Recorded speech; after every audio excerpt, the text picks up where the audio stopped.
As soon as the wheels of the Southwest plane touched the ground at Sacramento International Airport, Wes Hardaway pulled out his cell phone. "Hi, honey," he said cheerfully when his wife Marlene answered. "I'm back from San Diego. The plane just landed, so while I'm packing up my things in my car, I'll be home in about an hour." "Yeah, I love you too. Bye." Heading down I-80 toward Fair Oaks, the accountant thought again about how much he disliked business travel. Wes didn't get to do it often, but when he did, it was usually for 2 or 3 nights, and he hated being away from home for that long. Unfortunately, his boss, Edith Norton, hated traveling even more than he did, so he was the one who had to make the quarterly trip south to represent the Sacramento office. But at least for the next 3 months, he was done with traveling. And maybe now, he thought hopefully, Marlene would want to start a family. She wanted to wait until her freelance art business was up and running. From what he'd seen of her work, Wes thought she was pretty successful, so he hoped she'd be more open. Working outside the home would make motherhood much easier. At least that was his argument. Driving down the smooth streets of Fair Oaks past rows of neat ranches, he hummed a classic rock tune he'd heard on the airport sound system. But the tune quickly faded away when he pulled into his driveway and discovered that the garage door opener didn't work. Shaking his head in disgust, he parked in the driveway and walked to the front door. To his horror, the key wouldn't go into the lock. He checked to see if he had accidentally mixed up the keys, but no, it was indeed the house key. After trying a few more times, he gave up and rang the doorbell. Not a sound came from inside. He tried again with the same result. "Hi, honey, it's me," he shouted through the door. "Something's wrong with the lock. Can you let me in?" When there was no answer, he knocked sharply on the door with his knuckles, hoping to get Marlene's attention. This time he heard movement inside. Then his wife's voice came from behind the door. "The reason your key doesn't work is because I changed all the locks. The garage door code was changed too."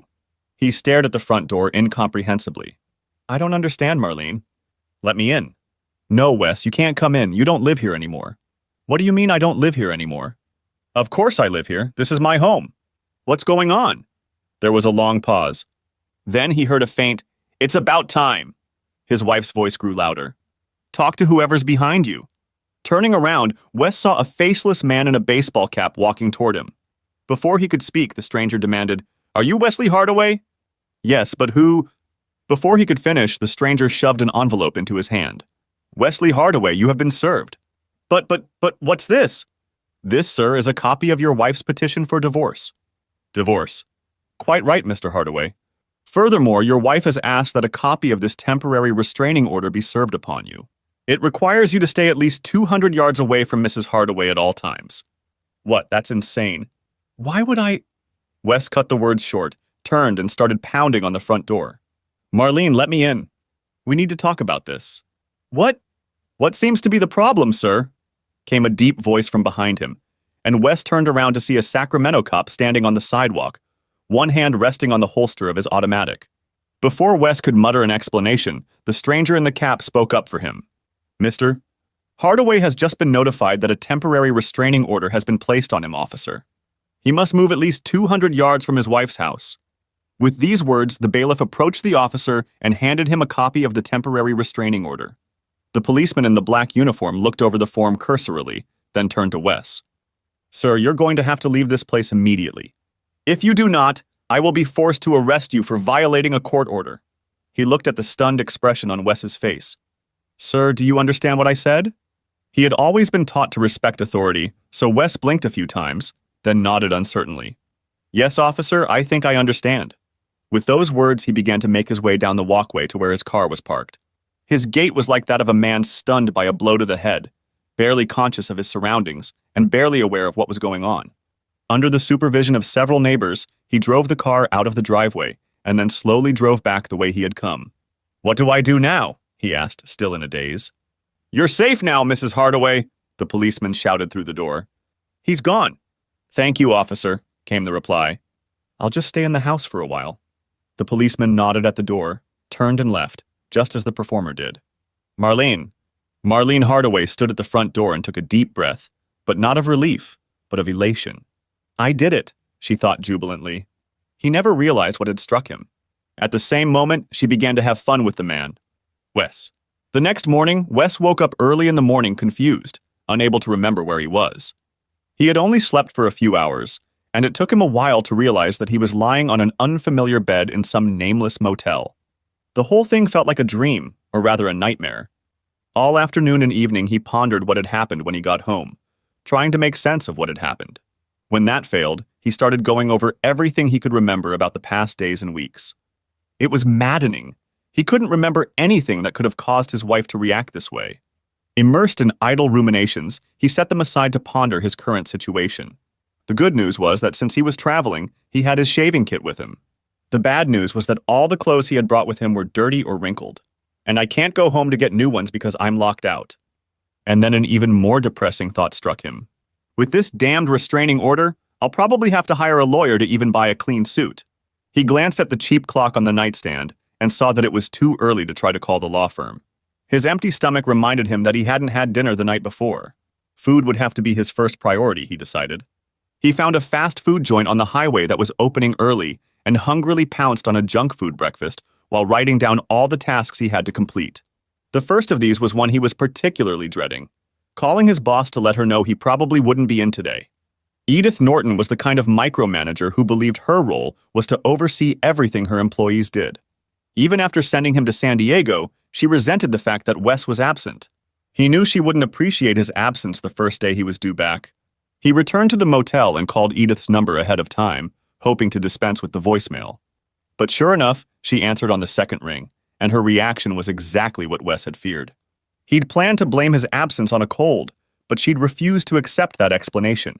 So, unable to come up with an alternative excuse, he'd been forced to admit the truth. She was not satisfied with the headlines and continued to question him until he was forced to detail the whole horrific event.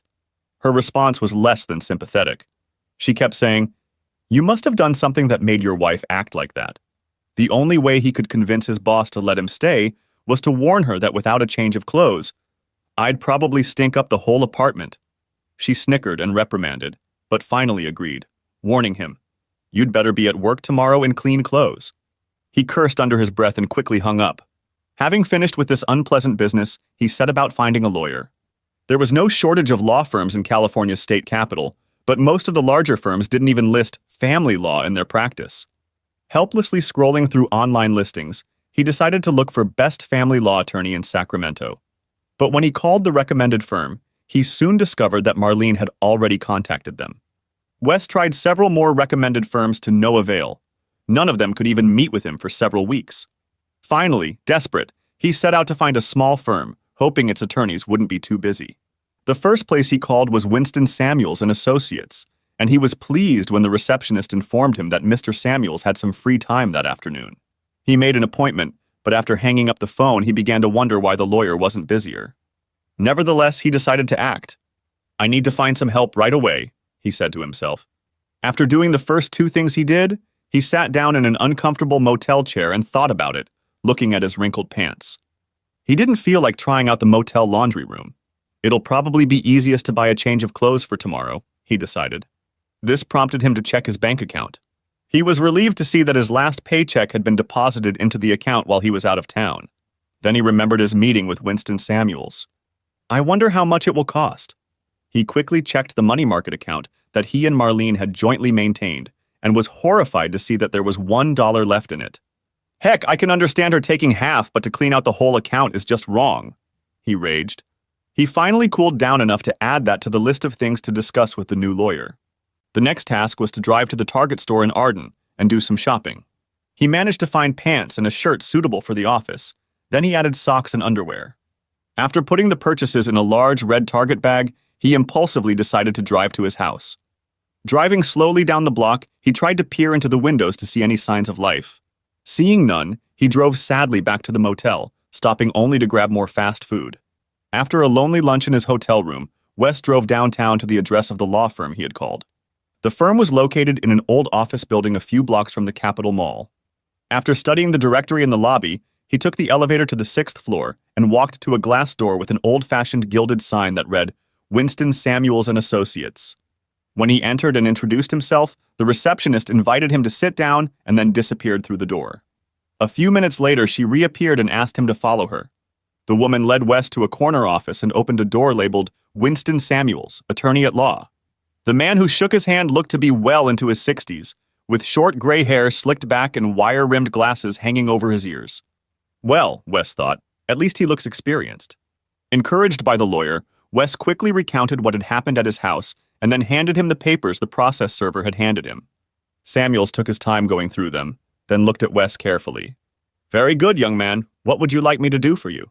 Wes threw him a pleading look. Perhaps you can somehow get this restraining order lifted?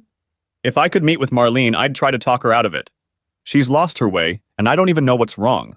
Samuels interlocked his fingers, then turned to look out the window. After a few seconds, he turned back to his new client and leaned forward again.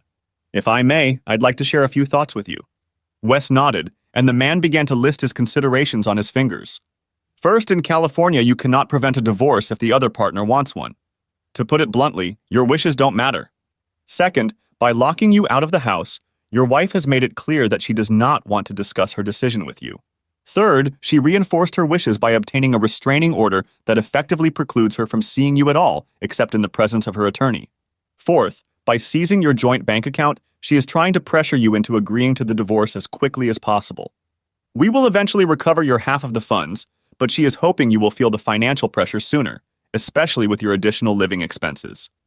Don't forget, you are still responsible for the mortgage, utilities, and other expenses necessary to maintain the home, even if you don't live in it. Finally, you need to know that your wife is not off the hook, as you put it. She's been planning this for a long time. How do you know that? Muttered Wes.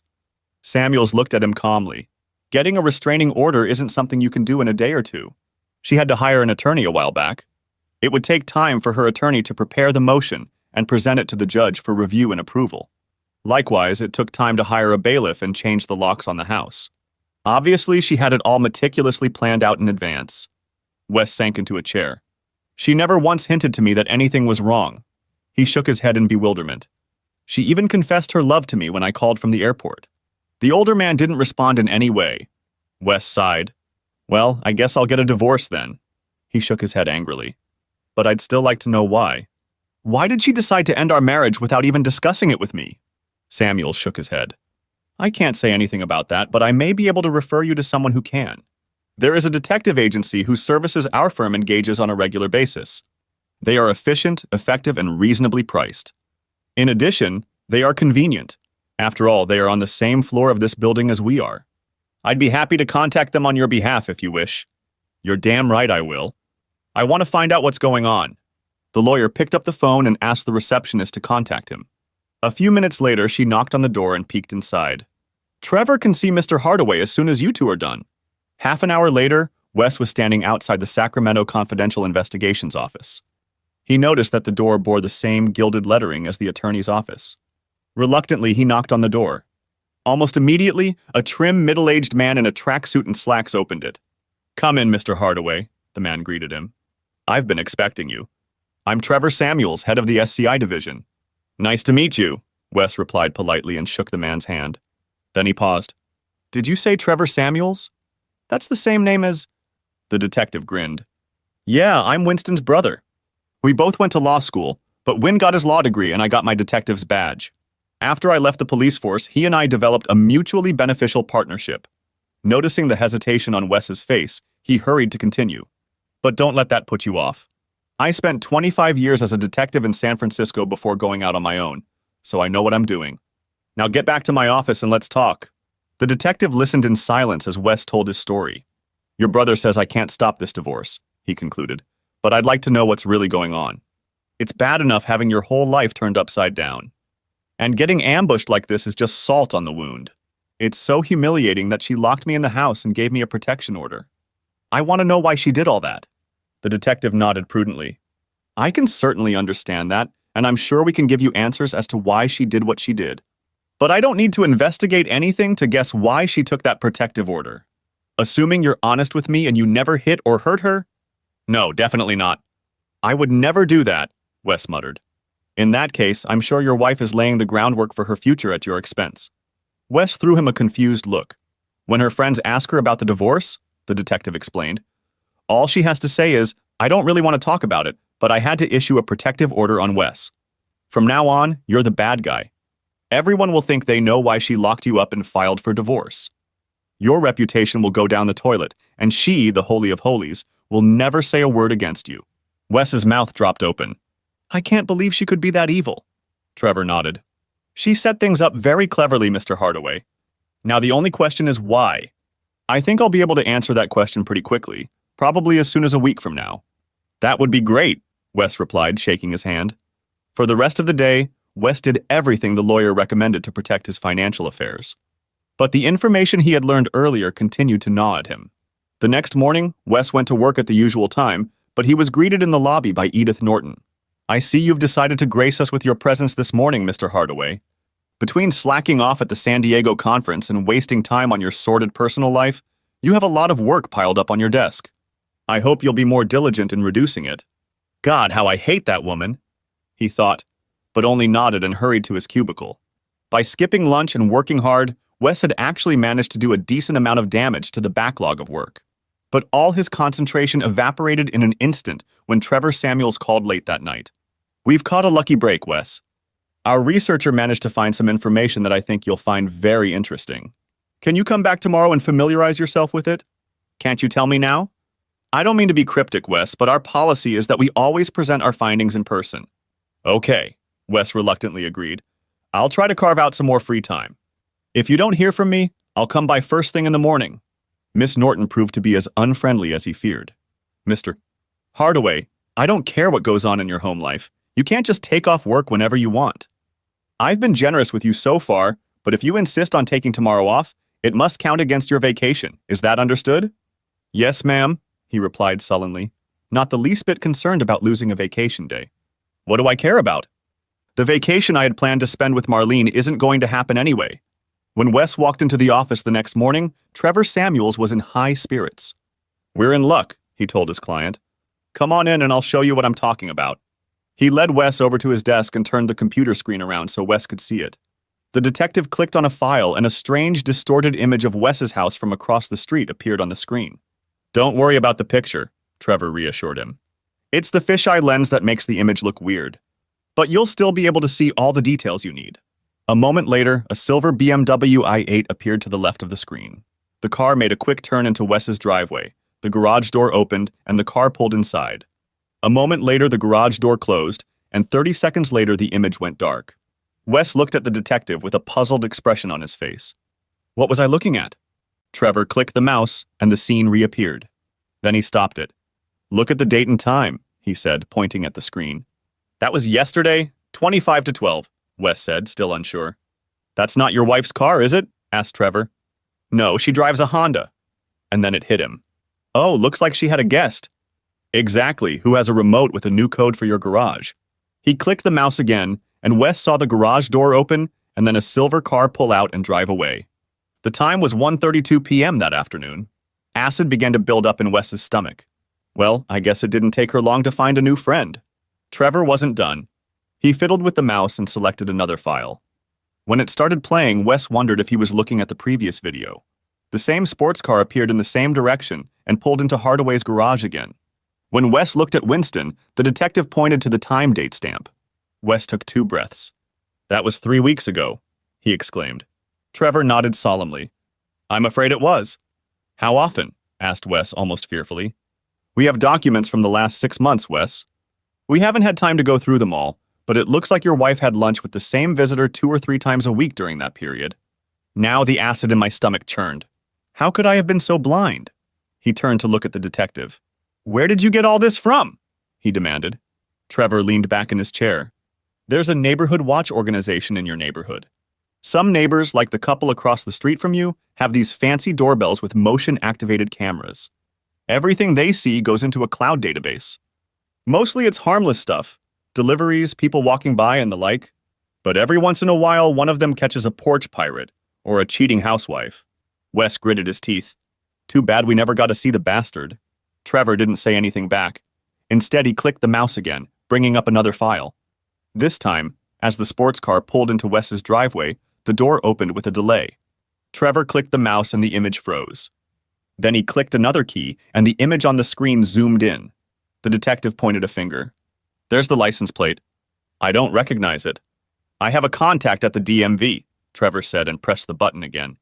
A California driver's license appeared on the screen with a picture of a handsome man staring blankly into the camera. Does the name John Mackenzie mean anything to you?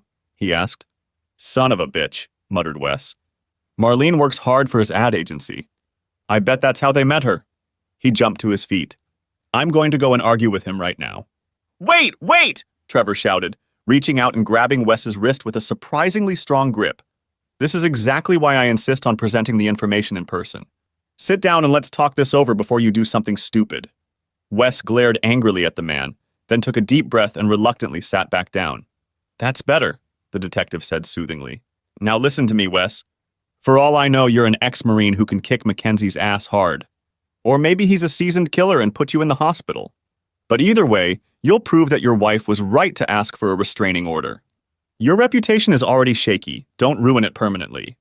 Wes stared at him intently, then slowly bowed his head in submission. I'm not a fighter. If I went to Mackenzie's office, I'd probably come out of it worse. He rolled his eyes. Besides, Marlene would probably love the idea of two men fighting over her. He looked at Samuels again. But I have to do something. If I don't, I'm letting Marlene win. Besides, you say my reputation is already in jeopardy. I can't let the two of them get away with this. Look, Wes, I understand your feelings, but there are other ways to get what you want without putting you in jail. Yeah? Like what? I discussed your case with Dash Daniels, my IT expert. She knows all about social media and new media. She has some ideas. I think you should listen to her and see what you think. Wes looked at him skeptically. I don't know. Come on, she's right down the hall. Just give her a chance to tell you what's on her mind. That way, if you don't like it, you won't lose anything. Trevor led a reluctant Wes down the hallway to a door draped with a square of wood that read, Anti-Social Network. Ignore it, the detective said hastily. It's just her weird sense of humor. He cast a glance at his client.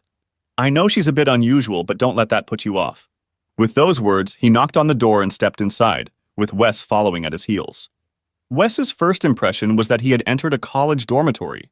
In the center of the room was a battered wooden desk with several flat-screen monitors, one of which was the largest Wes had ever seen. Against one wall stood a mattress piled with books and magazines. The dark gray walls were hung with posters of famous personalities, most of whom Wes didn't recognize. But the most unusual thing about the room was its occupant, a tall, slender girl of indeterminate age, dressed in tight black high-waisted jeans and a black sleeveless t-shirt that left her midsection exposed. Exotic tattoos adorned the sleeve on her left arm. She wore dark, gothic makeup that contrasted with her hair, which was dyed pure white and styled with gel to make it stand up in a loose curl, except for her right ear where it was cut short. To Wes, she looked like a Japanese anime character. While he tried diligently not to look at her, she held out her hand for a handshake. I'm Dash Daniels, she said in a soft voice that didn't seem to match her appearance. You must be the chitty. Wes instinctively returned the handshake when her words reached him. What? He asked. If your soon-to-be ex-wife is cheating, then you're cheating, she explained casually. Now, Dash, Trevor interjected, behave yourself. He headed for the door, but before he left, he looked at Wes with almost pleading eyes. Just hear her out, okay? Then he was gone. Wes turned around apprehensively, but Dash invited him over to the futon. Okay, have a seat and tell me all about it. She then sat down on the other end of the futon, crossing her legs, and Wes noticed that she was barefoot. As soon as he sat down, she began to tell him, I don't normally do this kind of work, but I'm partial to crooks, so I'm willing to help you. I already know the basic facts from my father, but... Wait a minute, Trevor is your father? Yes, she grinned wryly, and Winston is my uncle. I guess you didn't know it was a family business. Anyway, I hear your ex has put you between a hammer and an anvil. If we're going to shift this on to her, I need to know all the details about what she did, what you did, and how you feel about it. Heart and soul. You know what I mean? Not really, Wes admitted. And you'll have to forgive me, but I don't know what you do and how a computer jock can help me. No offense. She grinned. No offense taken. As you've heard, I do a lot of research online for my dad and uncle. But what I really enjoy is social media, reputation management, and influencing attitudes. It's what you need if you want to counter what your ex is trying to do. But, he objected uncertainly. Look, she said patiently, do you use the internet a lot? Do you have a Facebook page, a Twitter account, post videos on TikTok, watch channels on YouTube, sell things on eBay, follow your friends on Instagram, any of that? No, not really. I mean, not once. Despite the dark lipstick, she was smiling charmingly, he decided. Okay, then let's go over social media for dummies, shall we? The fact is that a huge and rapidly growing segment of the population is online almost all the time. That's where they get their news, that's where they meet people, that's where they find entertainment. It's all invisible to people like you, but to those who do, the reach and impact is enormous. She saw the doubt in his facial expression. Do you think I'm exaggerating? There are people on YouTube who make $6 grand a year playing video games. There are thousands of small companies that don't have stores or factories, but make a lot of money selling goods through Amazon. There are giant companies whose most influential spokespeople are not movie stars, but internet personalities. It goes on and on. There are concepts, images, music, and phrases that permeate society, and unless old media picks them up, you'll never know about them. Conversely, there are celebrities and public figures who are praised or reviled solely on the internet, and their success or failure depends on how the Twitterverse reacts to them, if we're talking about just one medium. But what does all this have to do with me? To tell you the truth, I don't know yet. But my job is to find a way to get the attention of this invisible audience and sway them to your side. If I succeed, your ex will be helpless. Can you really do that? We'll see. But if you're willing to try, now I need you to tell me your story again. But this time focusing on how you felt, what you were thinking, how you reacted. Those are the levers that move people, emotions, not facts. Wes hesitated for a moment, then shrugged. What have I got to lose? For the next hour, he told his story from a different, sometimes painful perspective. Start from the moment your plane landed, Dash asked. Tell me what you were thinking, what you were saying when you called her. As he recalled the events, he relived the full range of emotions he had felt and continued to feel. It was excruciating, but at the same time he found the strength to spill it all out. Throughout his story, the young woman took copious notes and asked clarifying questions. When he got to the present, she went back and reviewed what he had written. Then she looked at him, and all humor disappeared from her expression. I think I know how we should play this out.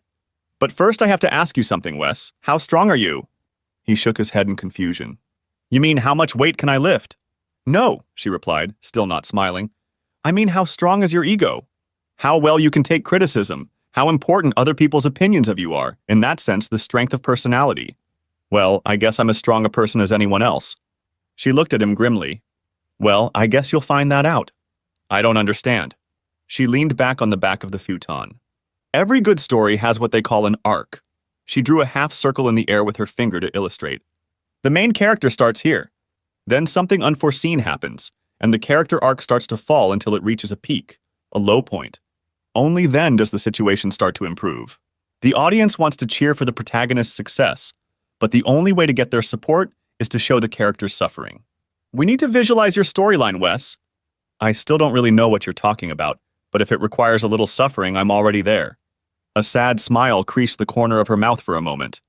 We'll see. Then she sat up, adopting the businesslike look that only a goth nerd could.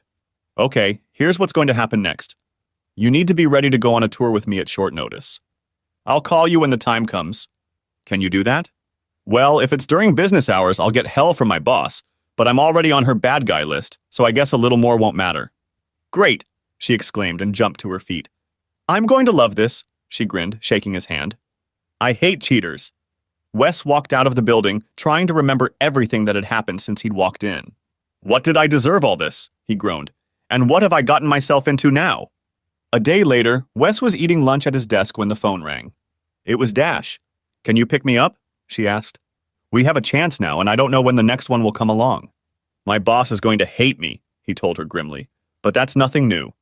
I can swing by your office in 20 minutes.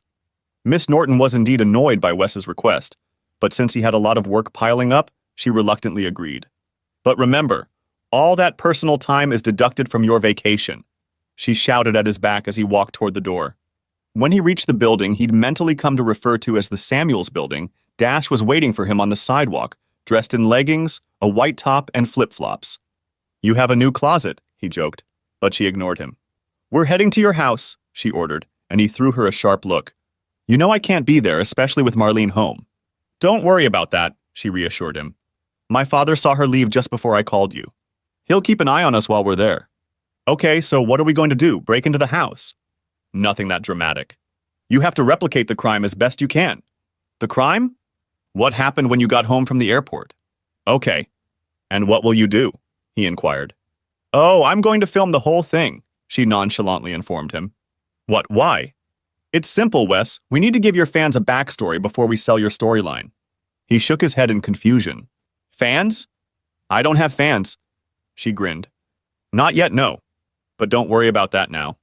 Right now, I want you to tell me again how you felt at every turn during this whole encounter. Tell me, what emotions did you feel? Well, when I pulled up to our house, I was probably excited to see Marlene.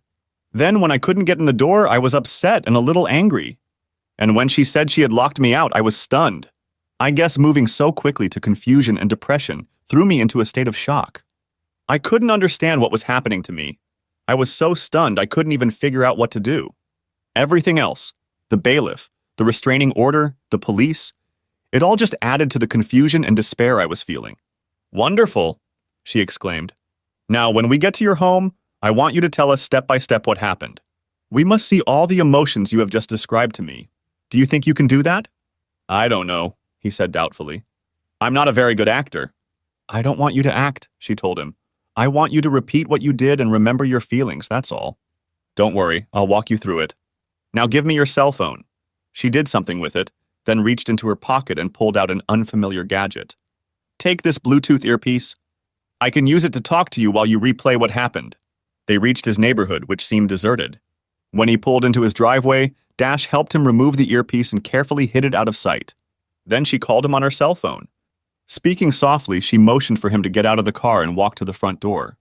When he looked back, he saw Dash on the sidewalk with a second phone in her hand filming him. Don't look at me, she said. Go try to walk into your house like you did before. Wes turned away and walked out onto the porch. As he tried in vain to open the house with the key, he felt himself remembering that day, and his mood soured. Ring the doorbell, Wes, he heard, and pressed the button, remembering how frustrated and confused he felt. Now knock on the door, he heard, and knocked hard on the door with his knuckles, feeling the growing irritation of not being able to get into his own house. Marlene's yelling at you through the door. She says she changed the locks. And then she drops a bombshell. She wants a divorce. Wes staggered back, remembering how stunned he'd been. He remembered not only what she had said, but the venom in her voice. He tried to contradict her, but she didn't hold out. There's a bailiff following you, a voice in his ear prompted. And as he turned, Wes saw Trevor Samuels, wearing a low-crowned cap, walking toward him with a sheaf of papers in his hands. He handed Wes one copy and then began to read from it. The typed text made no sense, but Wes stared at it as if it contained his death sentence. He turned toward the front door. He heard it. Pound! And started pounding on the door with the heel of his palm. The policeman is telling you to leave, Wes. He turned around, but no one was there. In his mind, however, the words of the menacing policeman sounded like a judge's ruling. Without any prompting, he dropped his hands to his sides, lowered his head meekly, let out a defeated sigh, and began to make his way back down the walkway in front of the house. His legs were so heavy he struggled to get to his feet.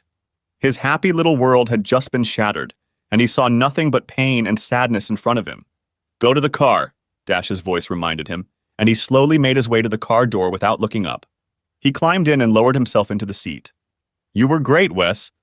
I got some really good shots, Dash enthused, getting into the passenger seat. He started the engine and began to drive out of his neighborhood and back downtown.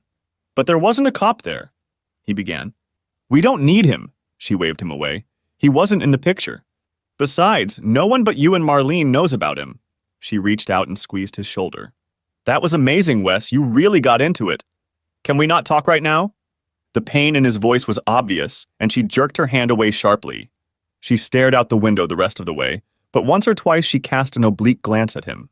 By the time they got back to Samuel's building, she'd already made her decision. Park in the parking lot, she told him, and when he threw her a questioning look, she said, You're coming with me. She led him into her office and gestured for him to sit on the futon. She then disappeared through the door and reappeared a minute later with 2 bottles of beer. She sat down next to him and they drank in silence. When they finished, she took 2 more bottles. Only after they had drunk almost all of the second bottle did she try to talk to him. You're really into this, aren't you? She asked. He stared off into the distance, then sighed. Yeah, I guess I did. It all came back to me from there. The shock, the confusion, the despair. I guess I never dealt with it all. She nodded. I'm sorry to put you through all that, Wes, but honestly, your reaction will have a real impact on the audience. He took another sip and looked at her. I still don't see how any of this is going to help. I'm going to use this video to start the downhill slide of your storyline. Then I'm going to send you even lower. Only then can we bring it all back to a happy ending. His face took on a bitter expression. So what you're promising me is blood, sweat, and tears, huh? Exactly, she glowered. But remember, it's all over for the British in the end. Yes, but only because they had America on their side. She nodded and smiled even wider. Yeah, and you have me on your side. It wouldn't even be a fair fight. Then she stood up. But that can only happen if you get out of here now and let me do some work. Okay, Dash, I don't know why, but I have faith in you. He stood up as well. Anyway, thanks for the beer. She stepped closer and, to his surprise, gave him a quick hug. Hang in there, Wes. I know it's hard right now, but things will get better, I promise. As he drove back to the motel, he found himself actually feeling a little more hopeful. His good mood didn't last until the next morning. Edith Norton was nowhere to be seen, and the daily grind was quickly wearing him out. The only bright spot was a call from Dash in the middle of the afternoon. Can you come over after work? I've got something you'll want to see. The remaining 2 hours of work went by pretty quickly. When he entered Dash's office, she sat him down in one of the chairs behind her desk and then unfolded a large monitor in front of him. To understand what I'm doing, you'll have to watch a little YouTube first, she explained. Ever heard of Gossip Girl Gertie's Back Fence? No. Should I have? You definitely should have. Gertie has one of the most popular channels on YouTube right now. Let me show you. An advertisement for beauty products appeared on the screen, and Dash waited impatiently for a chance to skip ahead. When she did, the screen immediately showed an image of a middle-class backyard surrounded by a white picket fence. The banal music of a large orchestra sounded. A sign in the sky read, Gossip Gertie's Back Fence. Suddenly, the scene switched to a set with a desk with the same white fence in front of it. Behind it sat an improbably dressed hostess in an obvious 1950s style blonde wig. Her clothes were of the same era. Oh, how nice to see you, shrilled the woman. I'm Gertie the Gossip Girl, and I just found out the juiciest gossip ever. Now I'm going to tell you all about it. With those words, she began listing gossip, people's life stories, fashion and beauty tips, product recommendations, and more. Behind her, the screen filled with charts and videos illustrating each segment. After a few minutes, Dash paused the program. Okay, I think you get the idea. What do you think? Is this her hobby? A hobby? Dash snorted derisively. It's her full-time job. Can she do it for a living? Advertisers pay very well for appearances on successful YouTube shows. How well? Let me put it this way. The host of a show that has 1 million subscribers can make a little over $50,000 a year. He whistled. $50,000? Not bad. She grinned. Gossip Girl Gertie's Back Fence averaged about 100 million subscribers last year. 100 million? Wait, that means she gets $5 million a year. He stopped, stunned by the amount. Dash walked around the table and sat in another chair in front of the flat screen. Here's the thing. To be successful, a show like this requires a constant influx of content. Obviously, most of it comes from publicists, advertisers, and promoters, but Gertie needs more if she wants to keep all her subscribers. That's where people like me come to the rescue. Every once in a while, I'll suggest a story she thinks she can use. If she likes it, her program will carry a lot of weight in terms of influencing her audience. That's exactly what I'm going to do with your story. Push it to her so we can get your attention. So why would she be interested in my story? It's simple, she said. I'm going to make you the symbol of every heartless man who has ever cruelly abandoned a wife or girlfriend. What? I'm a quitter, not a dumpster diver. Not in my version. Here's the footage I put together, as well as my proposed script for Gertie. Take a look. With those words, she clicked on the file and a black and white video of Neighborhood Watch appeared on the screen, just as Dash's father had shown Wes. Only this time it was Wes's car pulling up in his driveway. Dash started reading. How many of you girls have been dumped by a boyfriend or kicked out of your marriage by an insensitive husband? How many of you have wished the shoe was on the other foot? On the screen, Wes saw him pounding on the door to no avail. In Sacramento, California, the wife in the house was clearly fed up with her hubby, so she changed all the locks and kicked him out of the house. The scene changed to a view from the sidewalk, obviously shot with a handheld camera. The footage began with a long shot and then zoomed in on a distraught Wes. Look at the look on his face. He can't believe his wife is capable of this. Now watch this guy deflate when the bailiff hands him the divorce papers, Dash read. On the screen, Wes's face lowered in obvious horror. And now for the grand finale, Dash read. The humiliated hubby must take the long, shameful walk to his car and out of her life. It's so nice to see a guy have to suffer for once, The screen was almost painful to watch as Wes hurried down the driveway. Dash looked up from the script to gauge Wes's reaction. She'd assumed he wouldn't be happy, but the look on his face stunned her. "That was the most humiliating thing I've ever seen," he exclaimed. "Do we really have to do it like that?" She patted his arm. "I'm sorry, Wes, but it's the only way." He shook his head doubtfully. "Okay, since you say so. At least you didn't give any names. I hope no one recognizes me." The young woman turned away and said nothing. The next day at work, Wes's phone beeped late at night with a message from Dash. It read, "You are live on Gertie. Fasten your seatbelt, the flight is about to get choppy." For the last hour of the day, Wes had kept one eye on his work and the other on the rest of the office staff, but he hadn't noticed any indication that anything was wrong. Edith Norton did, however, cast a glance at him as he left at 5:30 p.m., but that wasn't unusual. Relieved, he decided to stop by Dash's office to see how things were going. He caught her in her seat, she always seemed to be there, and inquired about the latest news. "Gertie really liked the job," Dash informed him cheerfully. "She used it just like you saw yesterday, only she did the voicing instead of me. More importantly, she told me she's already gotten a great response." She winked at him. "I think a lot of women really enjoy seeing an insensitive man suffer." "But I'm not like that," he protested. "Yes, but they don't know that. Anyway, it hasn't been that long and you've already started spreading all over the internet. Someone on TikTok took a screenshot of your face and sent it to their network, and now it's spreading like crazy. I'm also getting posts about it on my Facebook accounts, which means it's really starting to gain momentum." She saw the look of concern on his face. "But don't worry, on the internet you're called HH, humiliated husband. Just the kind of nickname I was counting on," he muttered sarcastically. "Okay, so what's next? We're going to sit around for another day to let this develop. And then we're going to move on to phase 2. "What's phase 2? "Oh," she said nonchalantly. "That's where we're going to turn you into a real bastard." He shuddered.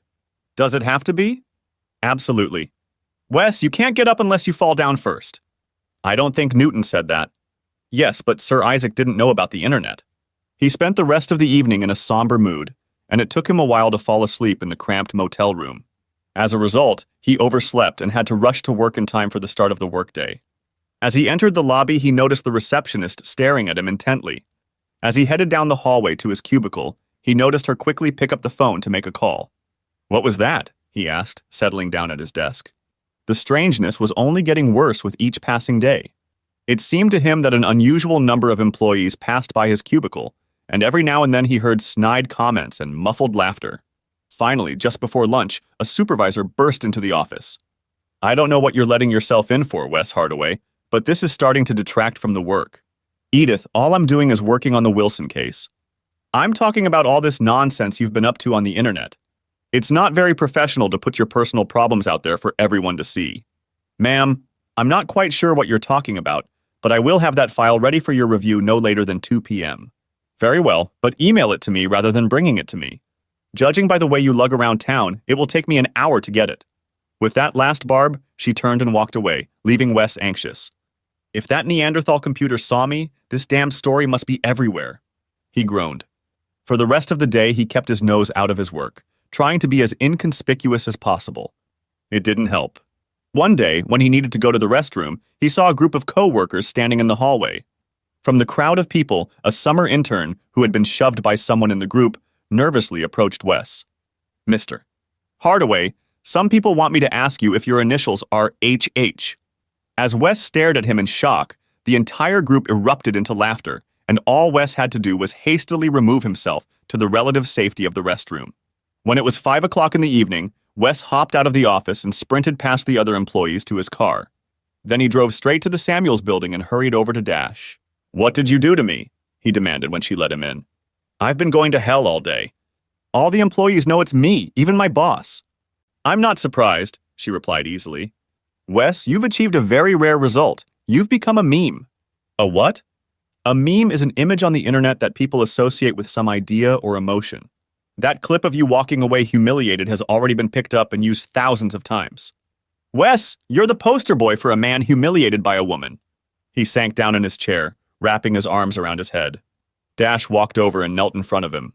"Wes, I have to warn you, it's going to get worse, much worse. Tomorrow, Gertie will find out that you've been served with a protection order. You know what people will think then?" When he groaned loudly, she took his face in her hands and looked into his eyes. I know this is going to be very hard for you, but I promise you that the lower you fall now, the higher you'll soar when it's over. Right now, you just have to be strong. Can you do that? Oh God, Dash, I'll try. I don't really have any other choice now, do I? Marlene. A little before noon the next day, Jack Mackenzie rolled his silver BMW into the driveway of the Hardaway house and parked it in the garage. After making sure the garage door was closed, he entered the house and went in search of his lover. When he found Marlene, she was sitting at her computer, frowning. Did you see that? She asked, pointing to the screen where Gertie Gossip Girl was showing Wes retreating down the path that had become infamous. How the hell did they get that tape? He glanced over his shoulder at her and grinned. Probably one of your roommates was walking around and filmed it on her cell phone. He started rubbing her shoulders. But who cares about that? Truth be told, it makes Wes look like a complete idiot, and you're the smart one for getting rid of him. I guess you're right, she nodded. But I can't help but feel sorry for that poor jerk. Look at the pain on his face. Wes. The next day started out a little better for Wes. He was still being stared at as he walked to work, but the novelty of the situation seemed to have passed. I'll get over it, he decided. But his comparative equanimity was broken mid-morning when he received another text from Dash. The second part of Gertie's is up. You are the main subject. Stay cool. With fear, he logged onto YouTube and found the Gossip Gertie channel.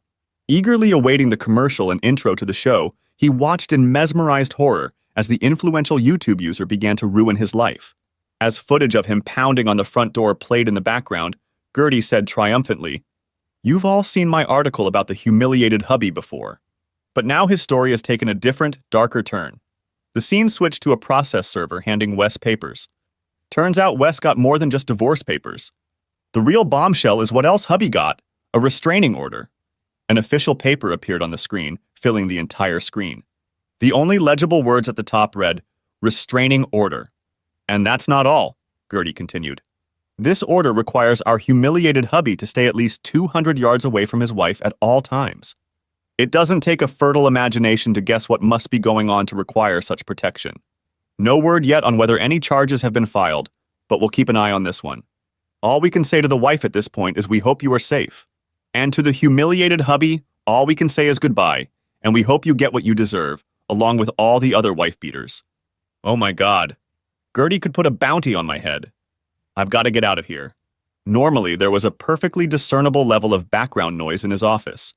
People talking on their phones, office machines humming, people walking down the hallways. But the sound Wes heard outside his cubicle was more like a low, menacing growl. It stopped him. He looked up and saw several coworkers talking among themselves, shaking their heads and throwing accusatory glances in his direction. He continued to watch them every few minutes, hoping to see a gap through which he could slip out unnoticed. But there was none. On the contrary, the crowd seemed only to increase. He tried to immerse himself in his work, but people kept passing by the entrance to his cabin and muttering insults under their breath, which he was evidently bound to overhear. Suddenly, the noise died down and the crowd parted as Edith Norton entered his cubicle. Mr. Hardaway, I warned you the other day that unprofessional behavior has a negative impact on our office. Normally, your personal life is your business, but not when it extends to beating your wife. But I never even touched Marlene, he exclaimed. Then why did she see fit to seek legal recourse? The woman demanded. Why should you have to be 200 yards away from her all the time or risk arrest? Well, I really don't know why. Enough, she shouted, startling him. This company has zero tolerance for spousal abuse, Mr. Hardaway.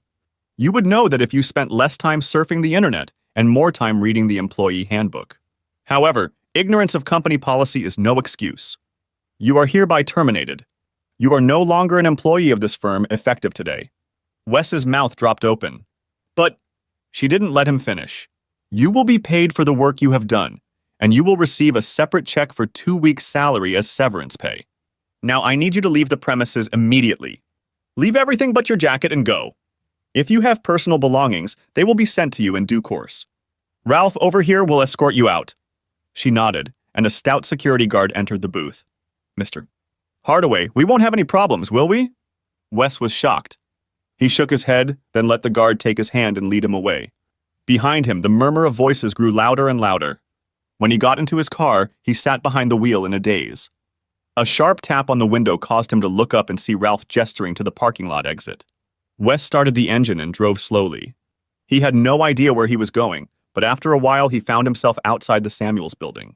The shock of being fired was replaced by anger, and he rushed to Dash's office. Bursting through the door without knocking, he strode to the astonished woman's desk and shouted, "I hope you're pleased. Your little storyline just got me fired." "They fired you? Why?" "Oh, yeah. Hatchet-faced Norton just fired my ass. They're going to send me severance pay in the mail." "That's great," she exclaimed and jumped to her feet. "Don't go anywhere, Wes. I'll be right back." With those words, she ran out of the office and ran down the hall. Puzzled by her reaction, Wes walked over to the futon and laid down on it. Now that the adrenaline was out of his system, he felt exhausted. He was already half asleep when Dash returned. She came over and sat down next to him. "Oh, Wes, I'm so sorry you had to go through this. I knew Phase 2 would be provocative, but I didn't think your firm would act so hastily." She reached out to take his hands in hers. "It was the worst, Wes, I promise. Tomorrow we'll let things settle down and then we'll launch Phase 3. "Oh God, now what?" No, it's now that your arc will start to climb. You've reached the bottom. It's going to go up from here. Oh, and that reminds me, my Uncle Winston says whatever you do, don't cash checks from your firm. Okay? You talked to your uncle about that?" "Yes." "And he was adamant. Don't sign anything from your firm without his approval." Wes looked at her blankly. "Easy for him to say, but I'm going to run out of money very quickly. Paying for a room in this shabby motel, eating out every meal, buying new clothes, it's all overhead." She frowned. "Right, I hadn't thought of that." Then her face brightened. "Hey, I know that. You could move here. You want me to live in your office?" "Sure. That's where I live. There's an office through that door that I converted into a bedroom, and we turned the toilet into a 3-piece bathroom. But I can't do that. I mean, where would I—" He hesitated. "Oh, don't worry about that. You can sleep on the futon until we get your situation sorted out." Seeing his indecision, she squeezed his hands. "Look, it's stupid to spend money on a motel, and now that you've been laid off, you'll probably be spending most of your time here anyway, so it'll be a lot more convenient." When he didn't answer, she continued. "Tell you what, let's go out and have dinner and talk about it." She invited him to a small bistro, and over wine and dinner he told her all that had happened in his office. She listened to him sympathetically without saying a word. When they were done, she insisted on paying the check. Back in the car, she turned and looked at him brightly. "You know what? We're not too far from your motel, are we? Why don't we stop by there? You get your stuff and check out, and I'll drive you back to the office." He still had his doubts, but he was too tired to argue with her, so he let her drive him to the motel. He didn't have much stuff, and it didn't take him long to pay the motel bill and get back downtown. When he got his things into her office, she helped him turn the futon into a bed. When she returned, he was surprised to see her wearing a long t-shirt with video game characters on it. "Everything you need?" she asked. He nodded and she turned to leave. "Dash!" he stopped her. "Thanks for doing this. I'm glad I'm here and not in this damn motel." She smiled. "Me too, Wes." After she turned out the overhead lights, he lay in the semi-darkness coming from the computer screensavers and the little LED lights on the processors. He closed his eyes and a wave of depression came over him. What had happened to my life? I lost my marriage, I lost my house, I lost my job. My friends have abandoned me, and now I'm trying to sleep in someone else's office on someone else's bed. What the hell did I do wrong? He kept trying to answer that question until he finally fell asleep. He woke up the next morning when Dash came through the office door with coffee and sweet rolls. He was still in a melancholy mood, but she soon distracted him by having him search various social media sites for any mention of him and his situation. The search didn't take long. Typing "humiliated hubby" into a search engine, Wes was amazed at the number of tweets, TikToks, Instagrams, Facebook links, and other references. Someone had even created a Wikipedia entry, and he didn't know whether to laugh or cry. When he noticed how much stuff he'd found, Dash smiled embarrassedly. "I have to be honest with you, Wes. I spent most of yesterday posting images, comments, reviews, and links so that other people would be sure to see your story." When he frowned, she hurried to continue. "But it didn't take long on my part. The Interverse picked it up and started spreading your story on its own. I even found comments about you on websites in other countries and in other languages." "Great," he muttered sarcastically. "So now I'm infamous all over the world." Even more disturbing to Wes was the bitterness and even hatred with which anonymous authors were speaking out against him. Dozens of commenters urged him to do the world a favor and kill himself, or said something to that effect. "I'm going to have to hire a bodyguard before this is over," he groaned, shaking his head. Dash didn't let him wallow in self-pity. "The farther you fall now, the higher you'll bounce when you get back up," she promised. "I hope you're right," he said dejectedly, Because right now I'm dropping like a stone. Marlene. Sitting at her computer in her home in Fair Oaks, Marlene was reading several comments in response to the latest revelations from gossip columnist Gertie. With a puzzled expression on her face, she called her lover. Jack, this Wes thing has really gotten out of hand. I want to get rid of him, not destroy him. He's never hit me or done any of the things these people on the internet accuse him of. I almost feel like I should say something. No, he said sharply. You have to let it all develop as it is. All this publicity will make your divorce go smoothly, plus you'll probably get a better settlement. And when we publicize our relationship, it ensures that no one will say anything negative. After your horrible experience with Wes, our friends will say you deserve a chance at a little happiness. We couldn't have come up with a better scenario. You really think so? Absolutely, baby. Wes has a huge bullseye painted on his chest, and there's a bunch of people who want to take a shot at him. He'll never recover from getting shot at. Wes. After lunch, Dash got a phone call, and when she realized who it was, she put it on speaker so Wes could hear. Hi, Gertie, it's good to hear from you. Did you take the latest information about the humiliated hubby well? She asked, winking at Wes. Good reception? Girl, that story blew up all over the internet. It's the best shit you've ever sent me. I've gotten 50,000 new subscribers in the last day. Any chance you have anything else on this story? Perfect timing, girlfriend. I'm just about to get some material together. I should be able to send it to you by the end of the day. If you like it, you can use it on tomorrow's show. Really? What have you got this time? You won't believe this, but what if it turns out that humiliated husband isn't such a bad guy? Are you kidding me? Really? With those words, Dash outlined the new material she had prepared. When she was done, Gertie was delighted. Gosh, what a twist! My subscribers are just going to go crazy. Tell you what, let's make this into 2 episodes, even more use. Send them both to me as soon as possible so I can start promoting. When the call ended, Dash turned to Wes cheerfully.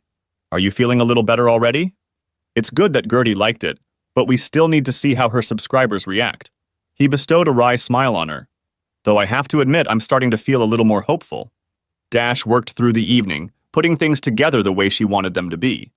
Wes continued to monitor various social media for late responses, but for the most part he stayed out of Dash's way, letting her go about her business. When she was finally satisfied, she uploaded the package to Gertie. Only after receiving a thumbs up from Gertie in response did Dash relax and turn her attention to Wes. I don't know about you, but I'm starving. How about we order a pizza? I've got some more beer in the fridge so we can relax and unwind. Sounds good. When they were done eating, he stretched and looked at his temporary roommate curiously. How did you and Gertie become such good buddies? We met when we were freshmen at the California Institute of Technology.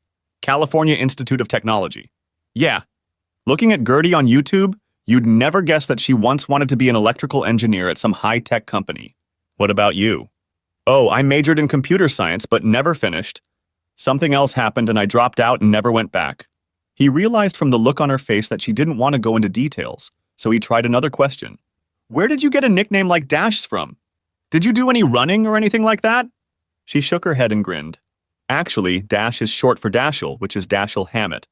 My father has always loved detective novels, and he's a big fan of The Thin Man and The Maltese Falcon. Wes nodded. Okay, what about Daniels? Where did it come from? The smile faded from her face. Daniels is my asshole ex-husband's last name, she spat out. Oh, wow, I'm sorry. I didn't mean to open an old wound. She shook her head. No, it's fine. She looked away. When I got to college, I was your typical rebellious, emotionally immature girl, ready to break out of scrappy Sacramento. Joey, that was his name, was a real bad boy, and I was stupid enough to get involved with the type. He got me into all sorts of nasty things. Parties, all the usual nonsense that kids that age do. But I was crazy about him. When the school year was almost over, the thought of separation became too much and we ran away. My father was very upset, but he desperately wanted me to get my degree, so he found us an apartment in Pasadena and helped with expenses. I didn't realize that Joey was spending most of that money on bad things. I also didn't know that the rest of the money he was spending on some whore he found. But it all became clear the day Joey walked in on us with that dyed blonde and said he and her were leaving. She looks like she's having dental surgery, Wes thought, looking at Dash's face. It really hit me hard, she continued. I kind of went over to the dark side. There was no money, I had to pay rent, and I was living on the streets for a while. Luckily, my dad found me and brought me home. It took me a long time, but I picked myself up, Found a job I can support myself with, and here I am. That sounds just awful, Dash. I'm really sorry you had to go through all that, and I'm even more sorry I brought it up. No, it's okay. It was so long ago, I've gotten over it. She paused. And if you're wondering why I kept his last name, I did it because I didn't want that creep to be able to erase me. I wanted my last name to be a constant reminder of what he did. She made a dismissive gesture. If it were over again, I'd probably go back to the last name Samuels, but I'm used to it by now, so whatever. It must have been so painful for you. Yeah, but at least I can honestly say I understand what you've been through. Impulsively, he stood up, walked over and hugged her, and after a moment's hesitation, she reciprocated. Well, aren't we a couple? She laughed sadly as they parted. The next day, the two of them were sitting in front of Dash's big flat screen when the new installment of Gertie's Gossip was due. Wes was impatient about the slow loading time, but Dash reassured him that it was probably due to network congestion. Those little teasers she posted on Instagram must have generated a lot of interest. Finally, the familiar image of Gertie at her fence table appeared, and it was obvious that the network personality was struggling to contain her enthusiasm. I have good news for you today, gossip lovers. The saga of the humiliated hubby has taken a startling new turn. An image appeared on the screen behind her, taken by the doorbell camera in front of Wes's house. Here's the house you've all seen before, the house of the humiliated hubby. And look, a silver BMW pulls into the driveway and then into the safety of the garage. Gertie paused abruptly. But not before we get the license plate.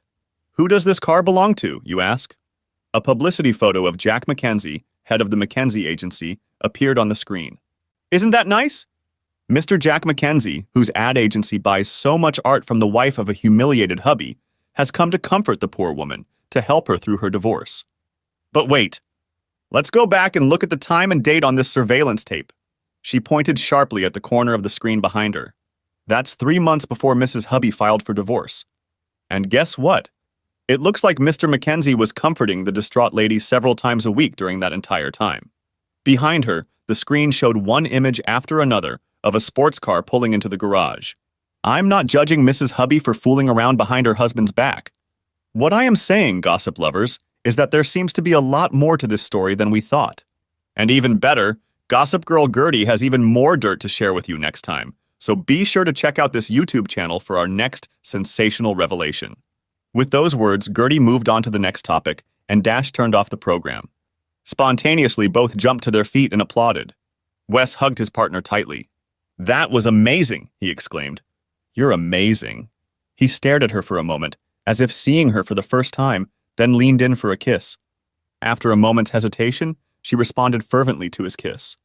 In an instant, the mood went from elation to passion.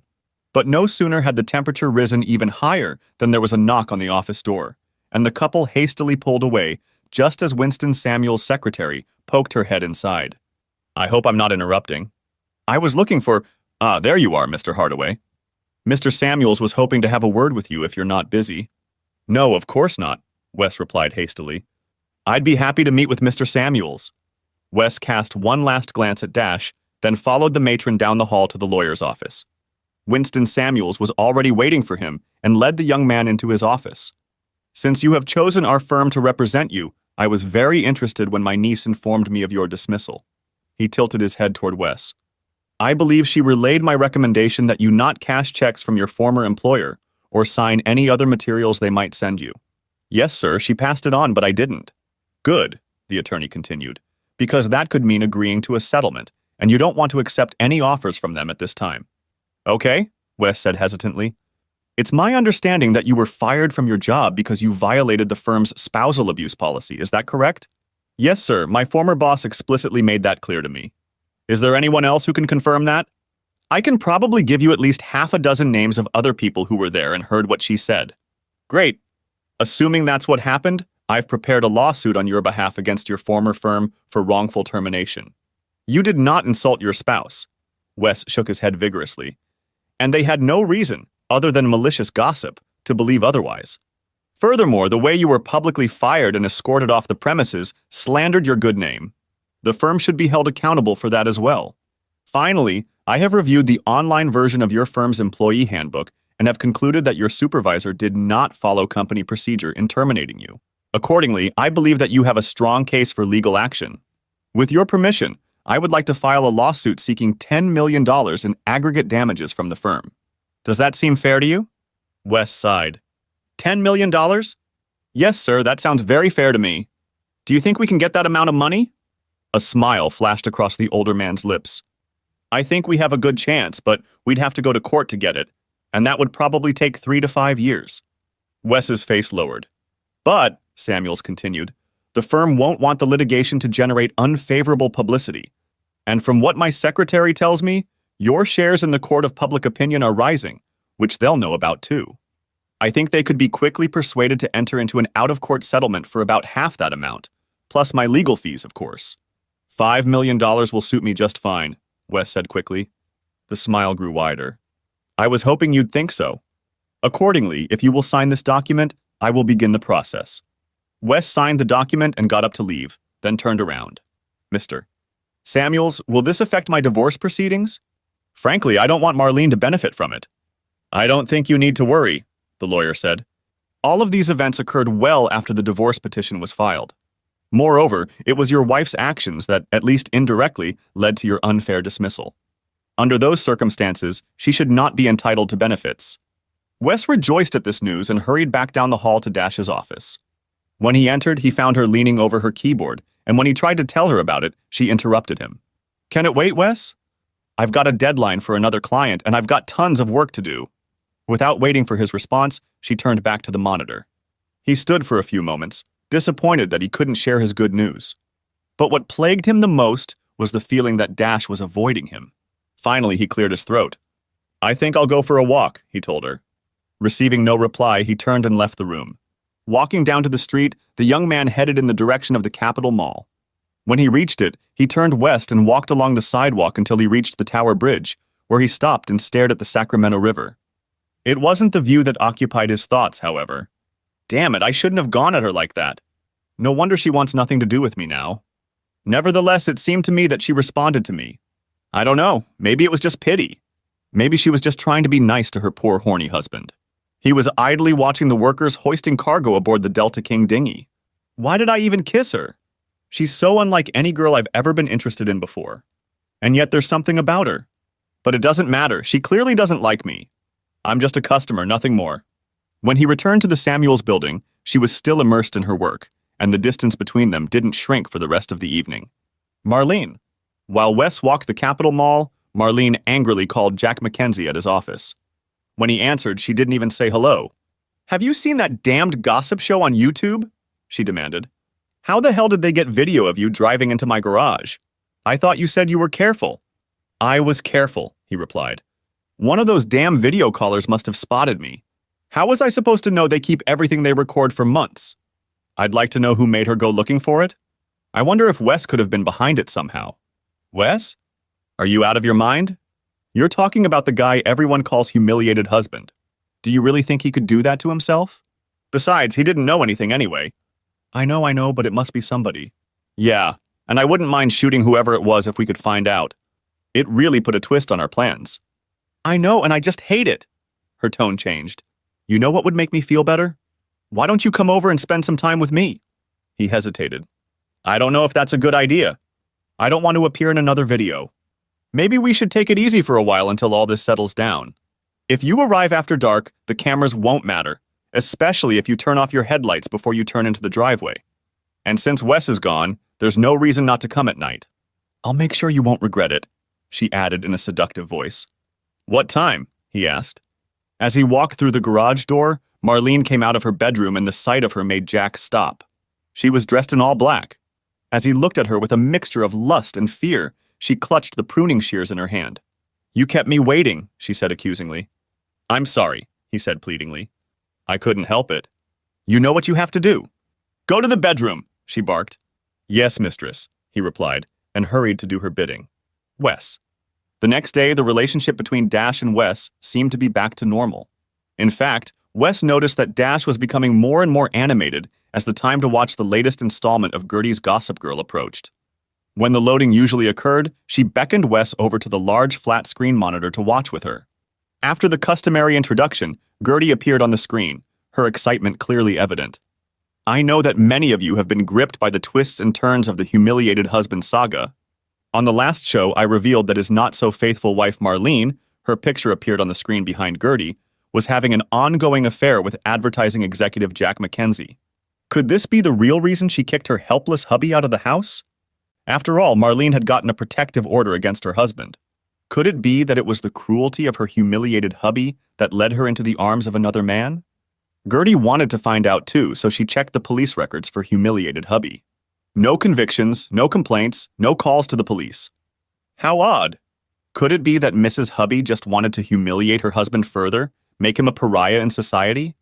But if so, why did the Honorable Judge Harold Chalmers issue a restraining order against Hubby?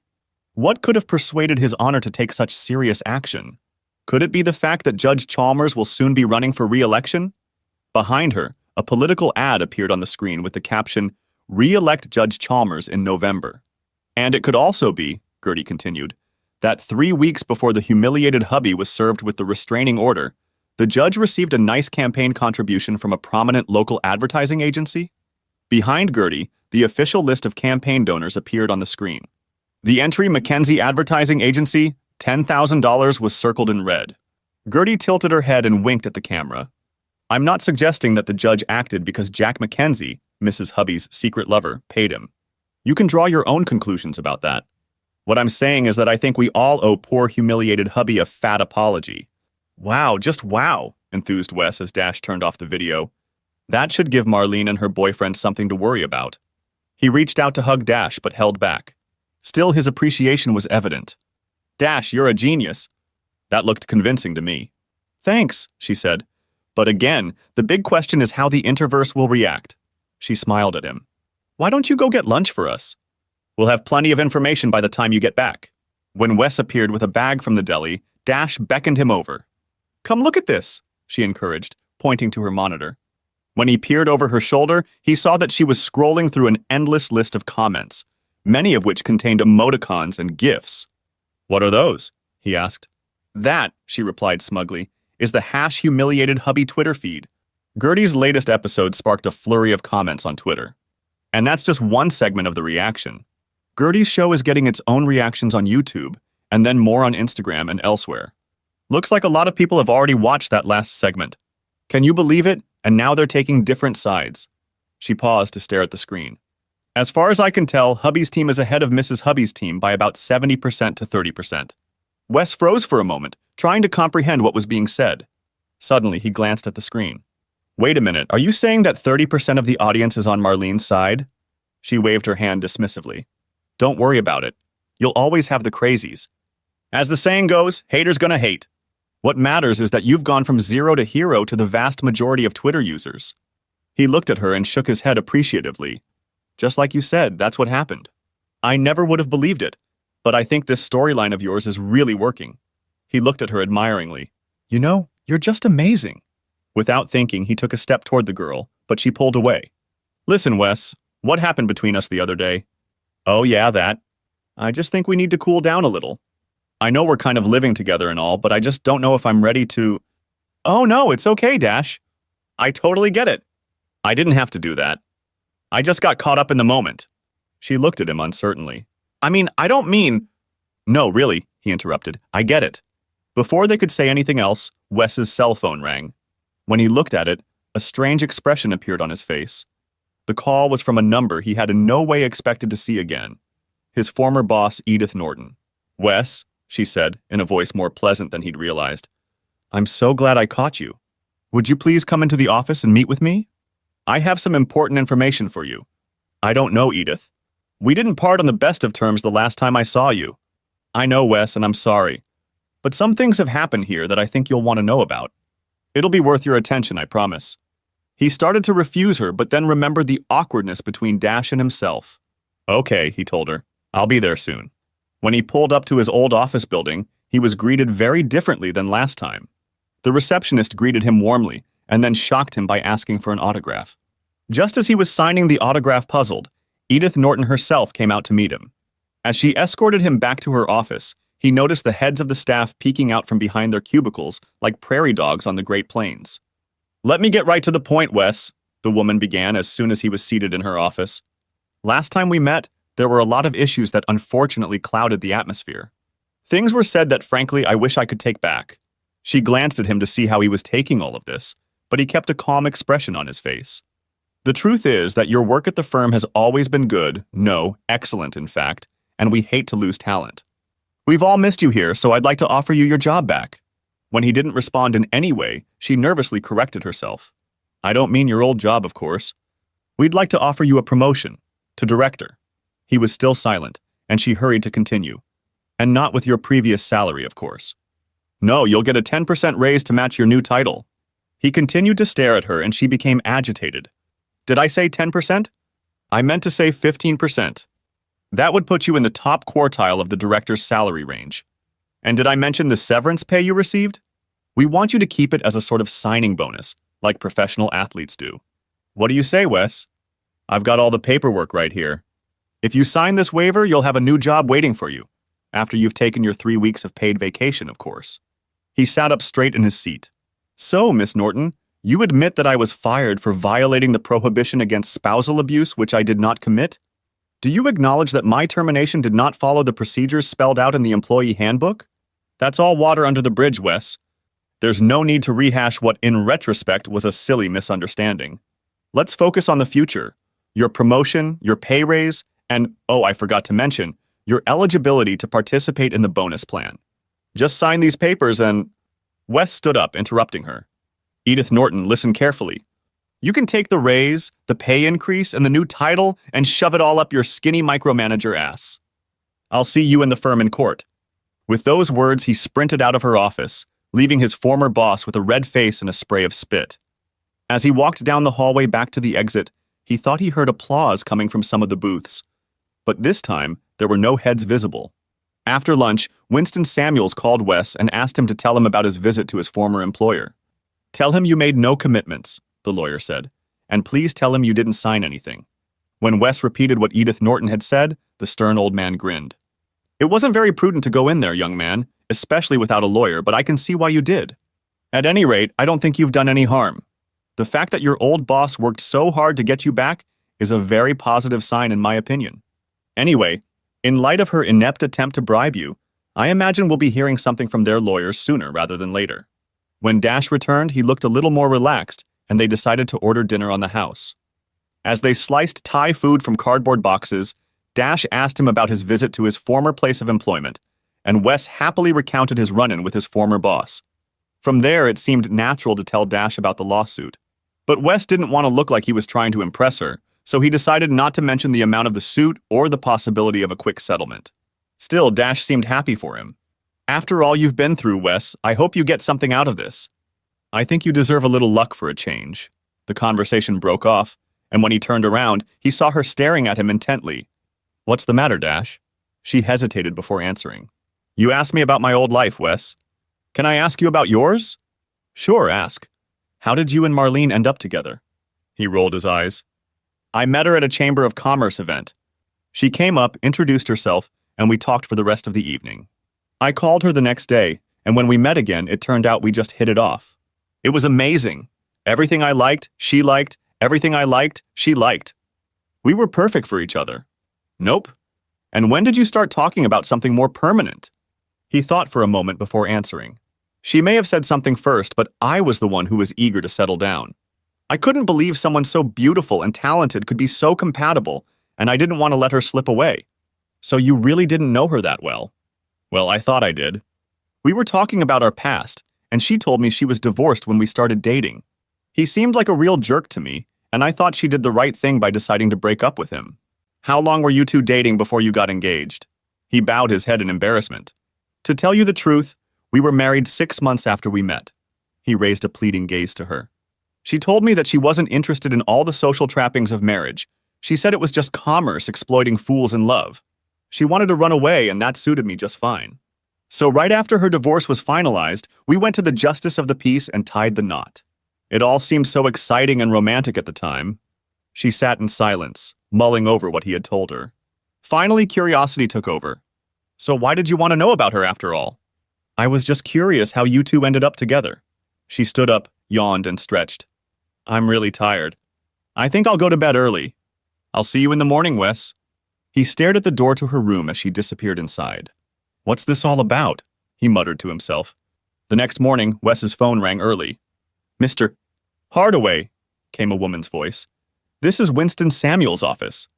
Mr. Samuels would like to know if you can meet with him this morning? Sure, Wes replied, standing up. We could do it in about an hour? Okay, great, I'll be there. He stood up and knocked gently on Dash's door. She had obviously been up for a while, because when he opened the door, she was fully dressed. Good morning, Wes, she greeted him. So who was on the phone for you? That was your uncle's secretary. He wants to see me in an hour. Is it okay if I use your shower? He lowered his gaze to himself. I think your uncle would appreciate it. Dash waved him off and he hurried back inside to shower, shave, and put on fresh clothes. When he came out, he was thankful to see that Dash had managed to buy coffee and croissants. You need 2 components of a good breakfast, caffeine and carbs, she told him with a smirk as they devoured the pastries. Walking down the hall to the lawyer's office, Wes found the receptionist already waiting for him. He's expecting you, she told him with a smile. Winston Samuel's face was stern as he invited Wes to take a seat in front of the massive old wooden desk. I've been negotiating with representatives of your former employer, he said without preamble. I must report that we were unable to agree on the $5 million sum you and I discussed.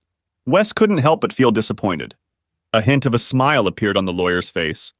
However, I was able to negotiate a sum of $6.5 million with them. I hope that will be satisfactory. $6 million? You're kidding, exclaimed Wes. They'll also cover my fees, which is very good for you because they're not insignificant. Their only condition is that you have to sign a non-disclosure agreement and refrain from making any public comments about the deal or the firm. I hope that's okay with you? Wes smiled. For $6.5 million, I will gladly remain silent from now and forever. The lawyer gestured with his hand to stop his client. Before you start spending that money, don't forget that both the IRS and the state of California will get their share. After taxes, the amount you will receive will be about half the total amount. Wes thought for a moment, then smiled. $3.5 million is a lot more than I expected. A higher figure would have been nice, but I'm not going to complain. Then his face became more sober. Regardless of the amount, I would prefer that you not tell the rest of your family. The older man looked at him triumphantly. I never discuss a client's business with anyone unless my client instructs me to do so. Thank you, sir. I appreciate it. Before heading back to the antisocial network office, Wes checked his cell phone and made a quick call. Then he hurried back. Dash was waiting curiously. So what did Uncle Winston say? He managed to keep a straight face. Do you have any plans for tonight? He asked carelessly. No, why? She replied, confused by the change of subject. Good. Then I'd like to express my gratitude for all you've done for me by inviting you to dinner. Have you ever been to the Firehouse restaurant? I'd love to go with you, Wes, but the Firehouse is one of the most expensive restaurants in town. Don't you want to go somewhere else? He grinned. Well, I've already made reservations. Besides, I don't think it's too expensive to say thank you to someone who's done so much for me. And I certainly don't think it's too expensive for a man who's about to get a quick and very good judgment on his lawsuit. Realization swept over her and she jumped with delight. Oh, Wes, congratulations. I'm so happy for you. Then she pulled back from him and her expression became concerned. A fire station? Tonight? Oh God, I don't have anything to wear, and I need to get my hair done and… No, you don't. Don't need what? She asked in confusion. Don't change your hair. Why? I always thought you hated them. Well, it took me a while to get used to them, but now… Well, they suit you now. Okay, she said hesitantly. But… With those words, she pulled away from him and hurried back into the bedroom. A few minutes later, she reappeared. I still have some shopping to do. Damn you, Wes Hardaway, I don't even know if I remember how to do this. I haven't shopped anywhere but stores in years. She found her car keys and slipped them into her pocket. Stay here, she commanded. If anyone needs anything, take care of it as best you can and tell them I'll be back as soon as I can. With those words, she sprinted out the door and he had to close it behind her because she was already running down the hall. It was already dark when she returned, carrying several bags in her hands. After Wes let her through the door, she quickly disappeared into her bedroom. He checked the time and decided he'd better get dressed too. He found the only suit he had managed to salvage from the house and put it on, along with a nice shirt and a pair of dress shoes. Behind him, he heard, Well, what do you think? Turning around, he saw her standing in the doorway in an ankle-length black halter dress. He stared at her. Dash, is that you? He asked in surprise. Her face lowered. You don't like it? No, no, he shouted, rushing over to her. You look just amazing, like a model. I've just never seen you in such an elegant dress before. Relieved, she smiled slightly. I was afraid it was too much, but it looked so good in the store. He stepped back to take another look at it. The black fabric contrasted with her hair, and the silver high-heeled sandals completed the look. You're so tall, he marveled, and the dress really complements your figure. He lowered his gaze to his clothes. Now I'm wondering if I look good enough to go with you. She laughed, took his hand and kissed his cheek. I would have let you know if I thought so.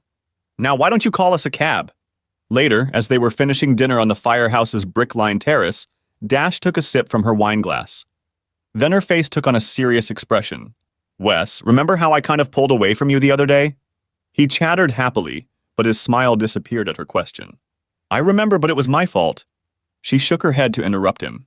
It wasn't you, Wes, it was me. She stared down at the table. Remember when I told you about my marriage and how hard it was for me? He nodded. It really hurt me. She looked up at him almost helplessly. I haven't had a relationship with anyone since my ex left me. In fact, I haven't even been on a date since then. His discomfort was obvious. I'm sorry, Dash, I didn't mean to put pressure on you. No, you didn't. I just reacted instinctively, on autopilot. She half smiled. You know, when I first met you, I thought you were just another clueless husband whose wife had left him. But as I got to know you better, I discovered there's more to you than that. And it's not just that we have bad luck with exes. You're wise and funny and romantic. Maybe most importantly, you're loyal. Loyal to your wife and yourself. That's very important to me. She blushed and lowered her eyes. I guess what I'm saying is that if you wanted to kiss me again, I wouldn't run away this time. He looked at her triumphantly, then reached across the table to take her hand. Before he could say anything, a waiter approached them. Wes looked at him blankly. I think we're going to skip dessert. Dash blushed again. Marlene. While Wes and Marlene dined al fresco, Marlene angrily tried to contact Jack Mackenzie. When he finally answered her call, she lashed out at him. What's this nonsense about bribing Judge Chalmers to give me a protective order? I thought you said the judge was your friend. Don't be naive, Marlene. In politics, friend is just another word for sponsor.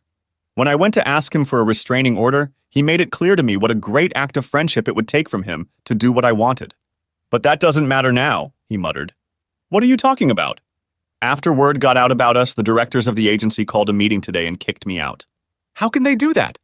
It's your agency. Yes, but the agency's bylaws say they can, and they did. And to add icing on the cake, the California Department of Revenue is sending an auditor to the office to look into our accounting. I'm totally screwed. Oh, Jack, I'm so sorry, baby. Yeah, but your sorry and a losing lottery ticket are worth the same to me right now. So how about you forget my phone number while I try to find a way out of this nightmare? With those words, he hung up the phone. Oh shit, what am I going to do now? She moaned to herself. Wes, are you sure this is where you want to go? The Lyft driver asked, dropping Wes and Dash off near the Samuels building. His two passengers were too engrossed in each other to pay attention to him. Waving hello to the night watchman, they hurried to the elevator and made their way up to the 6th floor, hugging each other tightly.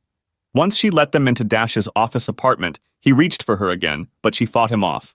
Wait here, she told him before slipping away to her bedroom. I'll just be a minute. He was checking his smartphone when he heard her voice behind him. You can come in. He hurried to her bedroom door and stopped, stunned by the sight before him. The room was lit by several candles, and in the center of their soft light stood Dash. They had had an incredibly good time that night. The next morning, he woke up early and lay on his back, thinking. After a few minutes, he got up and got dressed, being careful not to wake her. He then quietly slipped out of the house. When he returned, Dash was already awake and was getting dressed as well. When he walked through the door, she looked at him apprehensively. What's the matter, Wes? She asked. Where did you go? I just needed to take a walk and think for a while. What were you thinking about? She asked, trying not to show how worried she was. He walked over and sat down across from her, a serious expression on his face. This whole experience of losing my marriage, my home, and my job has got me thinking about the future. It all seemed so clear and straightforward before. Now I'm starting to question what I want to do, where I want to live, everything. He saw the uncertainty on her face and tried to explain. You know, I'm not originally from Sacramento. My father was in the Army and stationed at Fort Collins when I was born. I grew up in Colorado Springs. After my dad's last heart attack, we moved here because my mom had relatives in California. Now that she's gone, I have no family here. Actually, I realized this morning that I have no ties to Sacramento left. He picked up his cell phone. I got a text from my realtor that she's expecting an offer on the house any day now.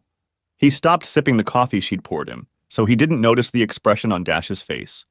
I lost my job, of course, he continued. Not that I really liked it.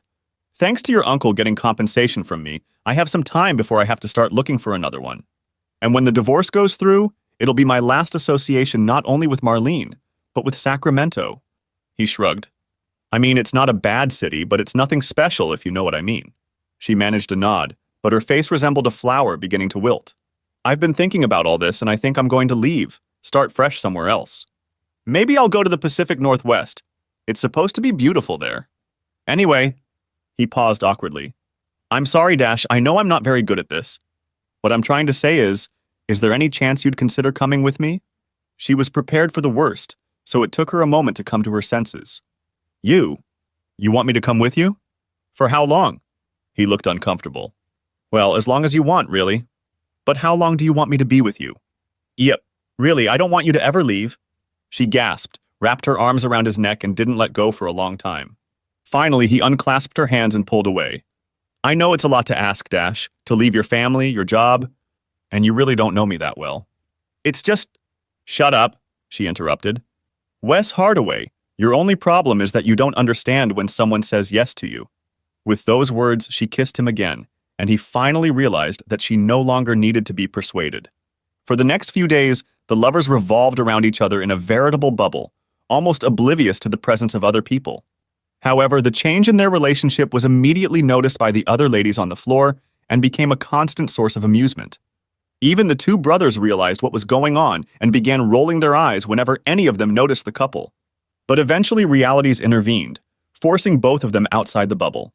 Wes had to consult with Winston Samuels several times about the divorce. Marlene suddenly became reasonable, and the issues that had threatened to delay the divorce were quickly resolved. Wes was greatly relieved that their separation could go through without a bitter fight. All that remained was to finalize the sale of their home. To avoid waiting, Wes arranged for Winston to handle the closing on his behalf. Winston also prepared the paperwork for Wes to sign in connection with the settlement with his accounting firm. Wes was thrilled with the outcome, but still decided not to say anything to Dash, at least not yet. In turn, Dash had work to do for several clients, the most important of which was her father. Cautiously, she went to his office to inform him of her plans to leave with Wes. Dash, are you sure you want to do this? He asked. I can't help but remember what happened when you ran off with Joey. I just don't want you to get hurt again, that's all. She tensed, expecting a confrontation. It's not the same at all, Dad. I'm much older now and much more careful about my emotions. Besides, Wes is the exact opposite of Joey. No crazy impulsiveness, no wandering eye, no drinking problem. When we went out to dinner a few nights ago, the only drinks we had were a couple glasses of wine with the meal.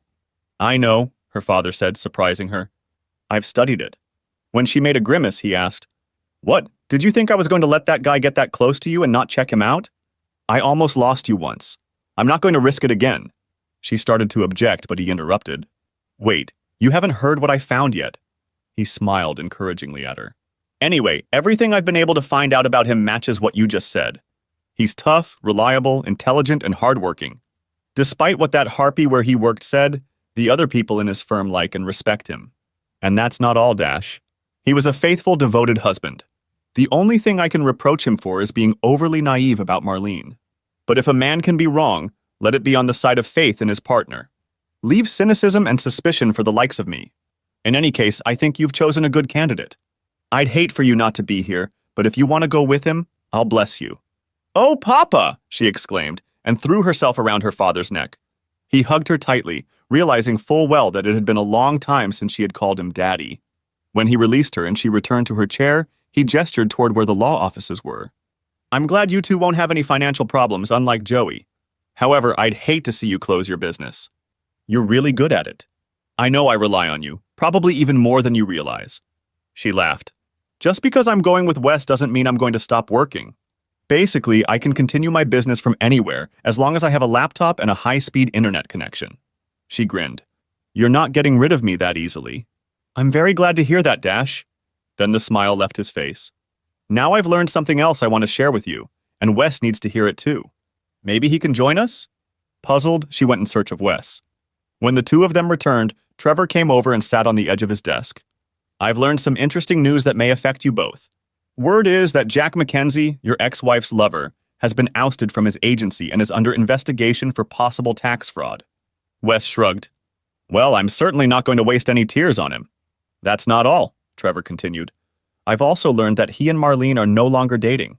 Furthermore, from what I understand, they don't even talk to each other anymore. Wes and Dash exchanged glances. Okay, he said firmly. Dash looked at her father questioningly. This is all very interesting, Dad, but why make such a big fuss? The detective looked at the couple standing in front of him. It's not what happened that matters, it's what might happen next. Wes, your future ex's scheme failed. At this point, she has no prospects of getting a new lover or selling her work. I think she'll try to make up with you. What? Sighed Dash. Good luck with that, Wes waved her off.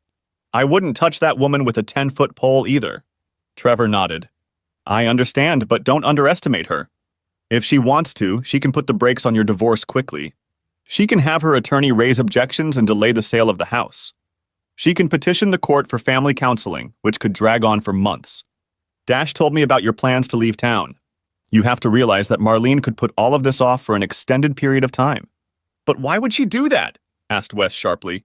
For one thing, the longer you go without a divorce, the longer she'll have a place to live and a source of livelihood. On the other hand, the delay means she'll have more time to try to reconcile with you.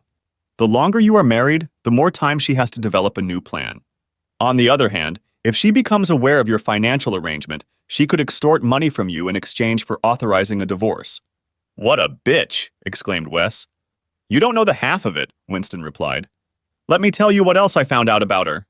When he finished telling what his investigation had uncovered, both were stunned.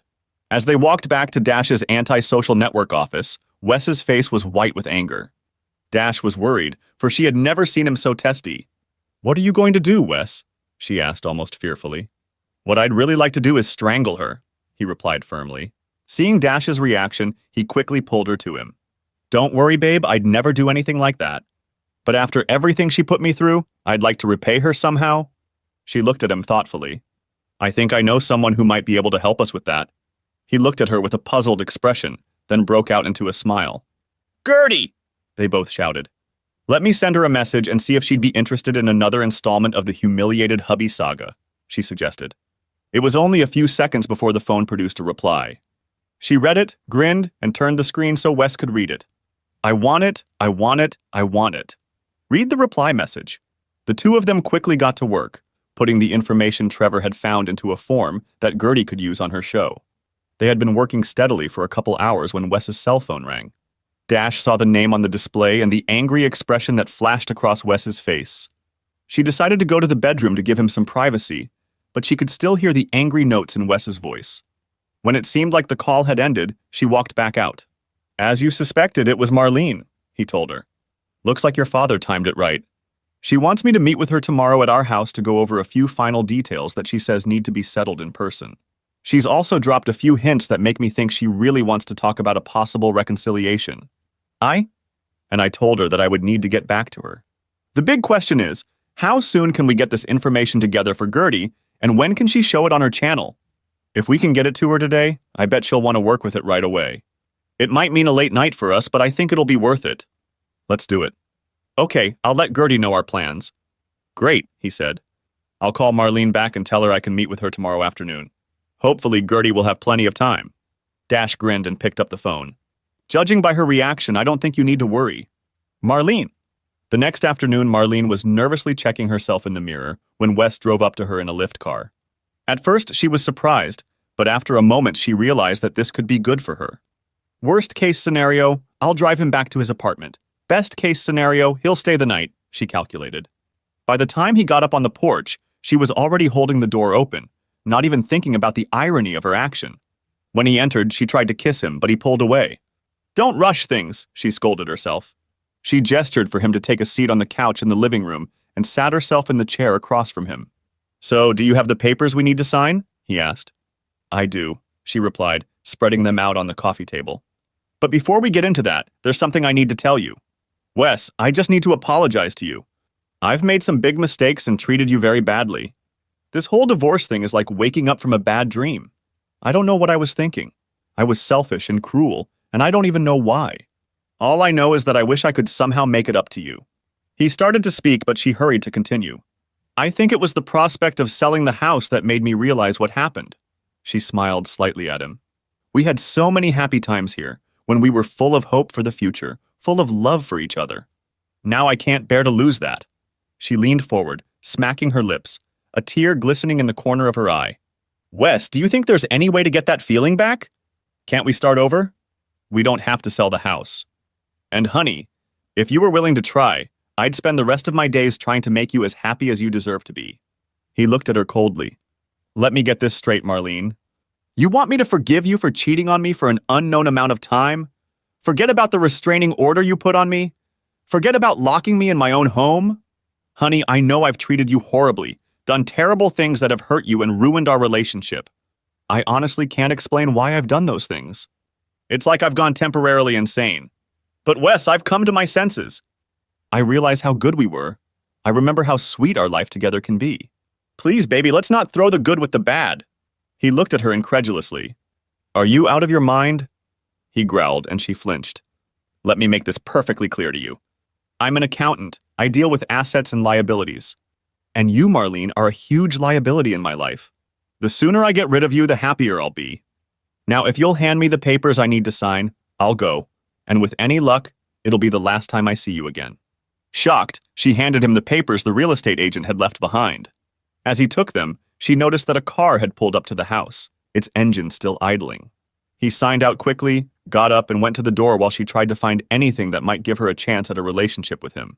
But before she could think of anything, he turned and smiled grimly.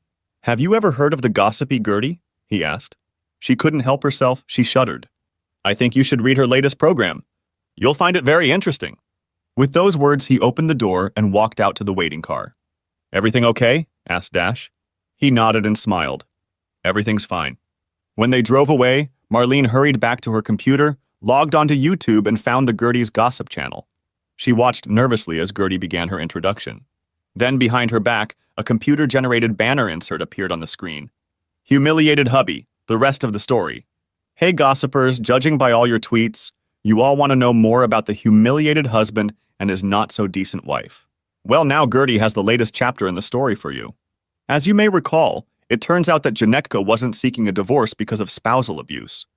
Oh no, she wanted out of the marriage so she could have an affair with her lover. She even got her lover to bribe a judge to issue a protective order against her unsuspecting husband to make him look bad. Pretty chilling, isn't it? But wait, that's not all. Gertie wanted to know more about this conniving woman, so she did a little digging with the help of some of her admirers. You know who you are. Anyway, guess what? Janechka wasn't an innocent caught up in a passionate affair. It turns out that this whole marriage was a scam that she pulled off with not one, not two, not three, but 5 hapless husbands. That's right, our hero was actually husband number 5, but he didn't know it. It seems our cunning Janechka, let's call her Mrs. Machiavelli, had come up with a clever little scheme. Marlene's picture now took up the entire background, and it was labeled Mrs. Brow, Machiavelli. She would find a suitable sucker, seduce him into marrying her, and then divorce him when she found a richer target. This little scheme Mrs. Machiavelli pulled off over and over again, and each time she perfected her technique. Before our hero, she had used the blocking scheme on her husband. Then, to make her plan even more effective, she added a restraining order to her scam. And it would have all worked if some of Gertie's gossipy friends, you know who you are, hadn't gotten wind of it. This time, it seems Mrs. Machiavelli's latest scheme has been thwarted. Her candidate for husband number 6 is currently unavailable while he's dealing with a tax audit. And what about husband number 5, our hero? One of Gertie's favorite gossip columnists informs her that he's headed off into the sunset with someone special. And from what I hear, he's no longer humiliated. Before we wrap up this saga, I want to share one last bit of savory news with you. It seems there are some angry ex-husbands in California who would like to have a chat with Mrs. Machiavelli. It turns out that the first few times she dissolved her marriage, she didn't bother to get a divorce. She just, allegedly, cleaned out the poor man's savings and left town. In closing, let me offer a word of advice to Sacramento men. Beware of Mrs. Machiavelli. She's probably already on the lookout for the next sucker, husband. If you fall for her, don't say I didn't warn you. Now let me tell you about a certain Hollywood starlet who— No! Screamed Marlene. No, no, no! She slammed the computer shut, interrupting Gertie's annoying voice. But before she could think about what to do next, her cell phone rang. Realizing it was one of her friends calling, she answered it. "Hi, Marlene," came the voice on the line. "Or should I say, hi, Mrs. Machiavelli?" Throwing the phone across the room, Marlene screamed, "God, I've got to get out of this town!" "Wes." They had only traveled down the I-5 freeway a short distance when Wes glanced at Dash. "I was thinking, instead of taking the interstate, why don't we take the 101 and drive along the coast?" "How's that for an idea?" A leisurely drive along the coastal highway, charming inns and coastal towns along the way. Sounds scenic and romantic. Let's do it. He reached out and squeezed her palm. "Sure, the drive to Seattle will take a lot longer, but we're in no hurry to get anywhere." "Well, as long as we get there before our funds run out. We'll have to look for work once we get there." He looked at her oddly. "I don't think we need to worry about that, babe." And then it hit him. "Oh yeah, I never told you about the compensation I received, did I?" "You said it was good." He blushed. "Well, pretty good. $6.5 million. Her mouth dropped open. "What? But after Uncle Sam and the state government get their share, it'll only be half that amount." She was still stunned. "That's amazing, Wes. Why didn't you say something before?" "I didn't want you to think I was using the agreement to get you to like me." She rolled her eyes, and he hurried to continue. "Besides, it's not social media money. I mean, it's not even as much as Gertie makes in a year." She looked at him sternly. "Wes Hardaway, I don't care about the money. And as for the internet, let me worry about that. My job is to use social media to fulfill the needs of my clients." Her eyes were sparkling now. Reaching up and placing her hand on his zipper, she added, "Your job is to take care of my needs. Do you think you can handle that?" He smiled cheerfully at her. "I can handle it, Dash Daniels."